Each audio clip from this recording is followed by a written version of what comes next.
क्या भारत की इकॉनमी वाकई मर चुकी है या ट्रंप के ट्वीट के पीछे छुपा है एक बड़ा प्लान?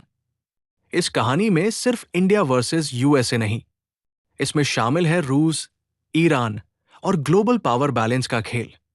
जो आप सुनने जा रहे हैं वो मेनस्ट्रीम मीडिया नहीं बताएगा। ट्रंप का डेड इकोनॉमी बम। ट्रंप की ट्वीट ने एक नई चिंता छेड़ दी है। भारत और रूस की इकोनॉमी डेड है। ये केवल भी नहीं है जो एक ट्वीट से किसी देश की आर्थिक छवि को निंदा करती है, बल्कि ये एक ग्लोबल मैसेज की झलक देता है। जब आईएमएफ, वर्ल्ड बैंक और यूएन भी कहते हैं कि भारत की इकोनॉमी दुनिया के तेजी से बढ़ती इकोनॉमी में से एक है, तब ट्रंप की ये बात काफी चौंकाने लगती है। एक ट्वीट के जरिए उन्होंने भारत की साख को निशाना बनाया, जिससे दुनिया भर में सवाल खड़े हो गए कि क्या ये सिर्फ राजनीतिक बयानबाजी है या कोई बड़ी रणनीति। ट्रंप खुद खफा है भारत से। वो लगातार भारत के खिलाफ ट्वीट कर रहे हैं। उनकी हर ट्रेड डील, हर इंटरनेशनल स्टेटमेंट में भारत को घसीटा जा रहा है, भले ही उस बात से भारत का कोई लेना देना हो या न हो। कई विश्लेषकों का मानना है कि ट्रंप का गुस्सा केवल डील न होने भर का नहीं है। ये कहीं न कहीं भारत रूस की बढ़ती साझेदारी, तेल डील्स और डिफेंस सेक्टर में रूस की भागीदारी से भी जुड़ा है।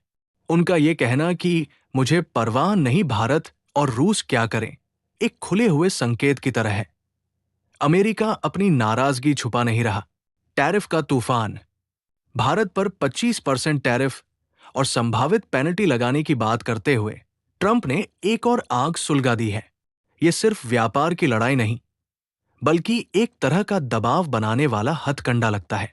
वो कहते हैं कि भारत में टैरिफ दुनिया के सबसे ऊंचे हैं, तो इसलिए अमेरिका को व्यापार में एक भी देश कंडेम नहीं करता है। लेकिन क्या ये सच्चाई है या एक पॉलिटिकल नैरेटिव? विशेषज्ञों का मानना है कि ट्रंप का ये व्यवहार दरअसल भारत पर दबाव बनाने की नीति है कि वो अमेरिका की शर्तों पर ट्रेड डील साइन करे। अगर ऐसा नहीं होता तो टैरिफ, पेनल्टी और मीडिया वार चलता रहेगा। अब देखना यह है कि भारत इन दबावों के आगे झुकेगा या खुद की शर्तों पर डील करेगा। रूस और भारत, साझेदार या साजिश?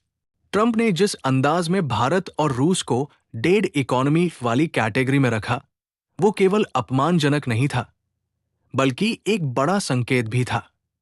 खासकर तब जब भारत Su-57 फाइटर जेट की ओर देख रहा है, यानी अमेरिका के F-35 को नजरअंदाज करके रूस की टेक्नोलॉजी को तरजीह दे रहा है। इस पूरे प्रकरण में और ये ट्रंप कहने का की कथन बड़ी सक्सेस हुई I don't care what India does with Russia आप सोचिए ना, अपने आप में बहुत कुछ बड़ा कहता सवाल है। समझिए। ये एक कूटनीतिक नाराजगी है जो अमेरिका की असहजता को दिखाती है, खासकर जब भारत अपनी रक्षा और ऊर्जा नीतियों में स्वतंत्र रुख अपना रहा है। भारत ने रूस से तेल लेना शुरू किया, S-400 मिसाइल सिस्टम खरीदने की योजना बनाई और अब F-35 की जगह Su-57 का विचार। ये सब अमेरिका को चिढ़ाते हैं। ट्रंप का ये ट्वीट दरअसल इसी गहरी नाराजगी का विस्फोट था। ये सवाल अब तेजी से उठ रहा है, क्या भारत रूस की रणनीतिक साझेदारी एक नई धुरी बना रही है? और अगर हां, तो क्या अमेरिका की वैश्विक पकड़ इससे कमजोर होगी? ट्रंप की भाषा में जो आक्रोश दिखता है, वो कहीं न कहीं इस नए उभरते शक्ति केंद्र की चिंता को भी दर्शाता है। ईरान का खुला समर्थन, नया ग्लोबल गठबंधन। जब ईरान जैसे देश खुले तौर पर भारत के समर्थन में आते हैं, तो ये एक नई ग्लोबल रेखा खींचने जैसा है।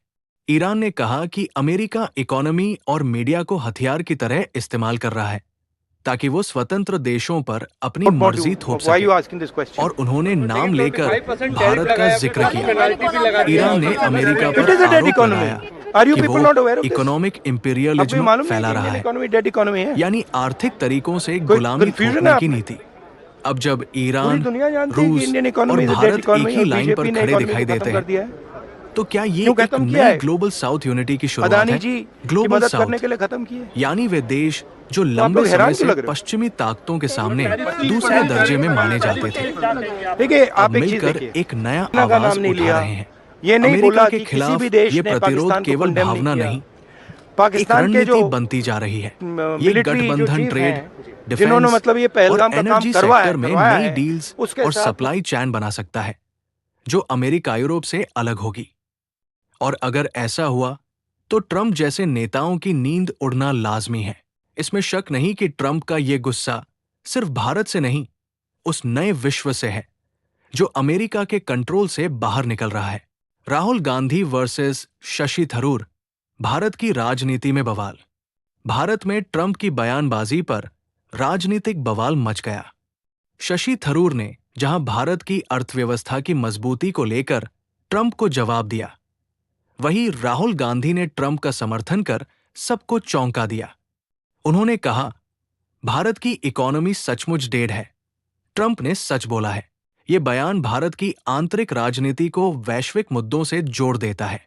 एक तरफ थरूर जैसे नेता है जो मानते हैं कि भारत को अमेरिका की धमकियों के आगे झुकना नहीं चाहिए, वहीं दूसरी ओर राहुल गांधी जैसे नेता है जो विदेशी आलोचना को देश के खिलाफ हथियार बना रहे हैं।